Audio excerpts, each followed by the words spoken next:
자, 역사를 가장 역사답게 가르친다고 자부하는 황현필입니다.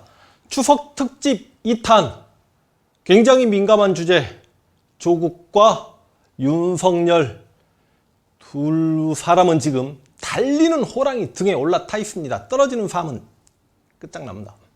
둘 중에 하나는 날아갈 수밖에 없는 게임이죠. 재밌는 게임이 시작됐는데, 저는 역사 유튜브다 보니까 정치 이야기를 좀 자제하려고 했습니다만, 어떤 정치적 현안에 대해서 과거에 이런 역사적 인물이 있었는데 지금 현재 이런 일이 대표되는 거 보니 과거 이 인물을 통해서 이렇게 현재의 시대에 투영해보자 하는 것도 참 재밌을 것 같아서, 이게 역사 유튜브의 매력이지 않습니까? 과거에 있는 사실 그냥 있는 그대로 낱낱이 이야기해주는 것보다.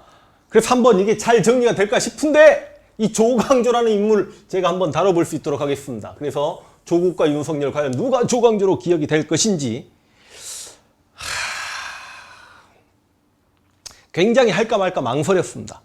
그런데 추석 특집으로 이런 것도 한번 좀 해야 되겠다 싶어서 하는 거니까 한번 들어보시고, 일단 저는 숙제로 던져드리겠습니다. 이 조광조라는 인물에 대해서 알고, 그로 인해서 지금 현재 과연 누가 조광조로 인정받을 수 있는지 한번 고민해 보자고요. 먼저 조광조라는 인물을 알려면, 조광조가 중종 때 살인 출신으로 당시 세상을 개혁하려고 했던, 굉장히 수험한국사에서는 어느 정도 중요하냐면, 예를 들어서 왕들의 업적을 진짜 많이 물어보잖아요. 그리고 이제 문화사 공부하면 뭐 이왕, 이 성리학자들, 뭐 실학자, 뭐 이익, 유영원, 정약용, 박지원, 홍대용, 뭐 유수원, 박제가 막 이런 사람들 막 공부하고 굉장히 많은 역사적 인물들이 나오는데, 정치사에서 왕 말고 뭐 예를 들어서 국가의 어려움을 이겨냈던 뭐 엄청난 장군들 있잖아요. 그런 거 그런 뭐 이순신 막 이런 인물들 말고, 그냥 정치사인데 왕이 아님에도 시험에 잘 나오는 인물은 정말 3명입니다.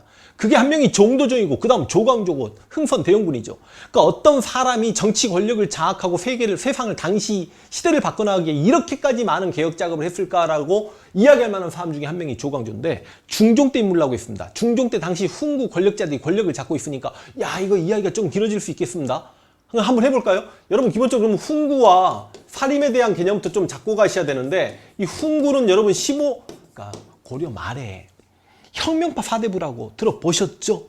정도전, 조준, 권근, 남은, 윤, 소, 종. 그 친구들에 의해 조선이 개국되고 이 15세기를 장악했던 친구들인데, 이 훈구는 넓은 의미의 훈구는 15세기 주도 세력을 이야기하고요. 좁은 의미의 훈구는 세조가 왕이 되는 과정에서 공을 세웠던 신숙주나 한명회나 권람 같은 친구들을 이야기합니다.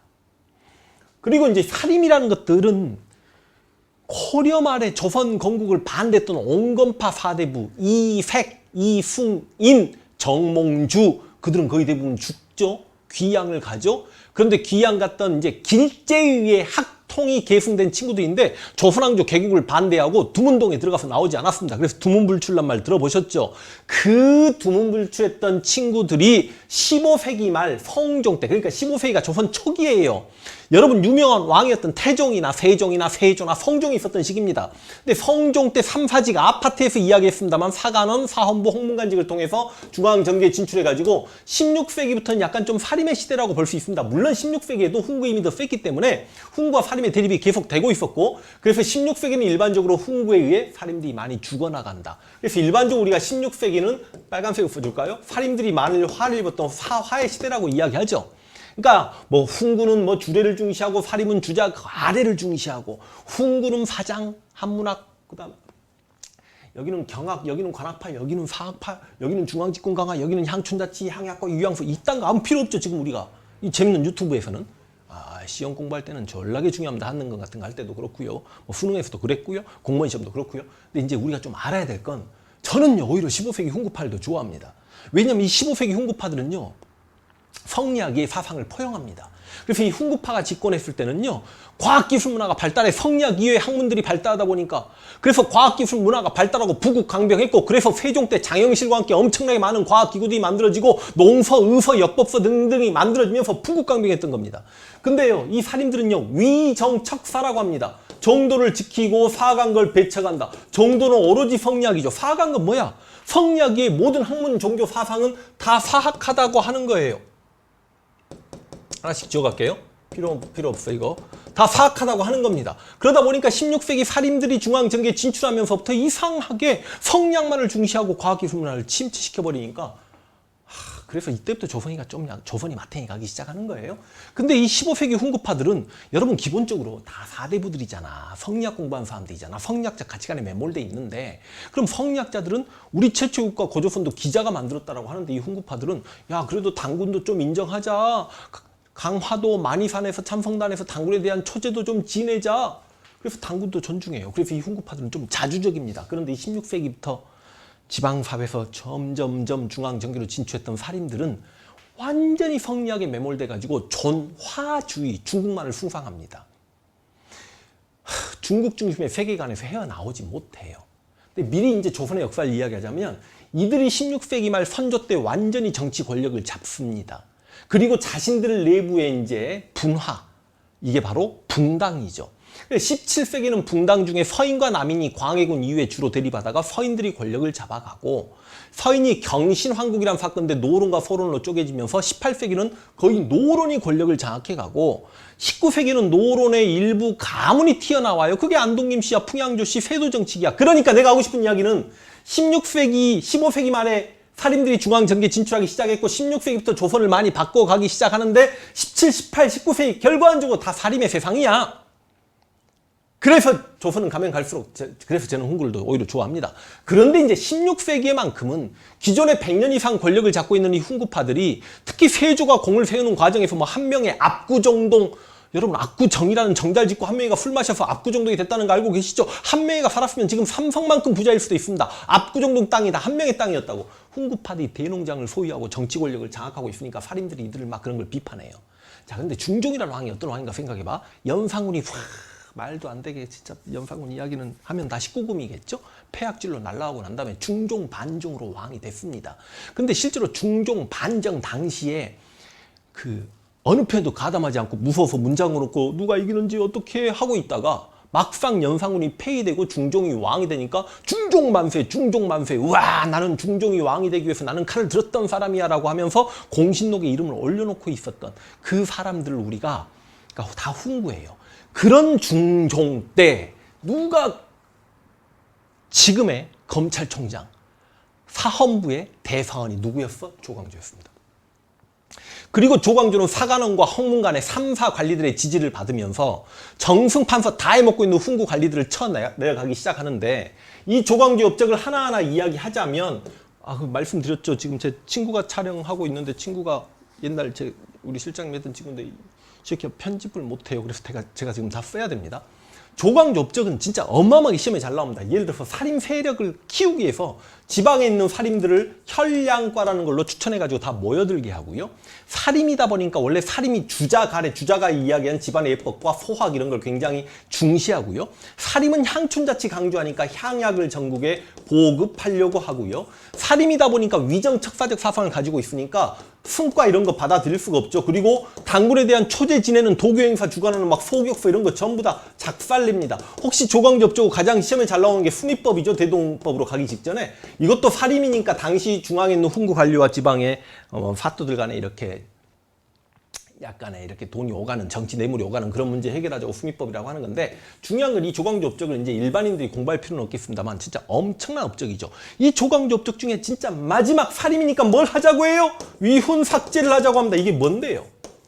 아까 중종반정 때 가짜 공신 새끼들이 공신록에 이름을 올리고 그래서 국가로부터 토진한 노비를 받고 그러니 가짜 공을 삭제하자. 이건 뭐 이야기야? 공신록에 가짜 공신 이름 올린 훈구파 새끼들 다 이름 내리고 그들에게 국가가 지급했던 토지나 노비 다 몰수하고 그 가짜 공신 새끼들 날리자는 거 아닙니까? 죽이자는 거 아닙니까? 그러니까 훈구파들이 이런 조광조를 그냥 내버려 둘 수 있다 없다? 없죠. 그래서 이제 당시 남곤이나 실은 남곤은 살인이었다가 약간 훈구화된 사람인데 이런 사람들이 조광조가 쿠데타를 일으킵니다 라고 해서 조광조 유배 갔다가 그 다음 조광조가 사약을 먹고 죽죠. 그 조광조가 사약을 먹고 죽을 때 사화 중에 그게 기묘사화라고 합니다. 공부할 때 야 조광조가 좀 기묘하게 죽었어 기묘사라고 이야기해요. 그럼 조광조가 죽었을 때 여러분 이 이야기 알고 계시죠? 어떤 궁궐의 나뭇 잎사귀에 주, 초, 위, 왕 하고 글자가 새겨졌대. 해석이 안 돼. 주, 초, 위, 왕. 그래서 해석이 안 되는데 어떤 훈구파 신하가 전하 주자와 초자를 합치면 조자가 됩니다. 조씨가 왕이 된다는 건데 조씨는 누구야? 조광조죠. 역사학계는 이런 거 다 실험을 해봅니다. 이런 이야기 들어보셨죠? 그래서 큰 나뭇 잎사귀에 설탕이나 꿀을 발라놓고 벌레야 먹어봐 하고 실험해봅니다. 벌레는 꿀하고 설탕 안 먹습니다. 나뭇 잎사귀 안에 있는 액을 먹어요. 근데 나뭇 잎사귀에 한글도 아니고 진짜 벌레가 이렇게 어려운 한문을 써가면서 이렇게 구멍을 뚫었을 이게 진짜 팩트고 사실이라면 훈구파나 아니면 그 하인 새끼들이 모여가지고 막 이렇게 글자를 송곳으로 팍고 이걸 왕에게 줬다. 이 해석밖에는 말이 안 되는데 여러분 이게 진짜 실제 사실일까요? 내가 아까 왜 이야기했냐면 16세기 이후에 조선은 다 누구의 세상이야? 살인들의 세상이죠. 17세기 서인이나 18세기 노로이나 19세기 세도 가면 다 살인의 세상이죠.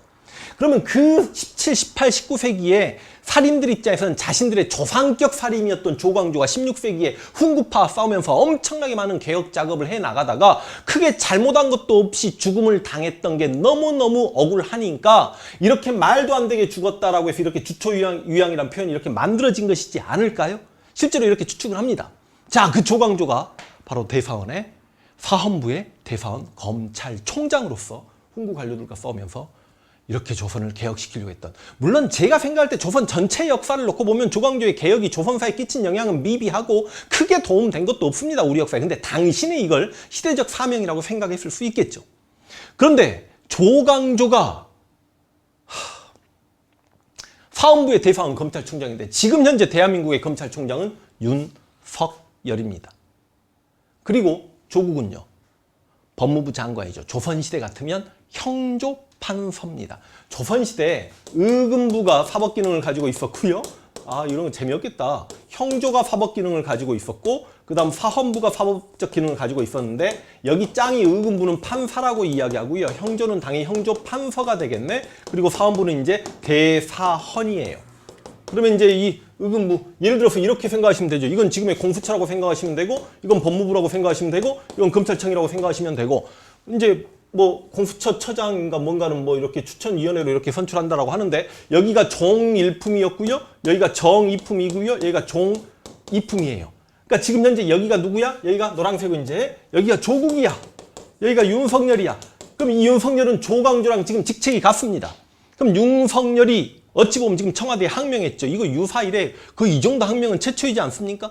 그럼 예를 들어서 이제 지금 문재인이나 이쪽을 권력자들로 보고 나름대로 검찰 조직을 지키기 위한 자신들의 살림을 지키기 위해서 항명을 했던 이 조광조를 지금의 윤석열과 직책도 같으니까 딱 윤석열로 해석을 해야 되는 게 맞는 건지, 직책은 형조판서지만 대한민국의 기득권 세력이라고 할 수 있는 정치 권력자들과 아니면 재벌들과 그리고 검찰 언론이야 뭐 기생관계였으니까 언론과 이 기존의 기득권 세력에 저항을 한다라고 보는 조국이 여러 가지 지금 막 언론 지상에 시끄럽지 않습니까?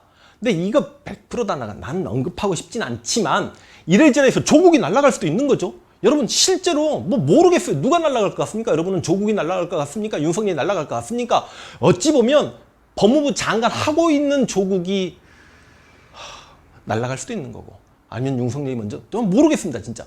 근데 만약에 조국이 날아간다라고 하면 혹시나 야 좀 말도 안 돼 주초위양이었어 라고 이렇게 조국을 지지하는 사람들은 이야기할 수 있는 거죠. 그러니까 과거의 어떤 역사적 인물을 통해서 현 시대에 그럼 누가 조국과 윤석열이 조광조로 기억이 될지 갑자기 궁금했습니다. 그렇다면 문재인은 누구예요? 중종입니까?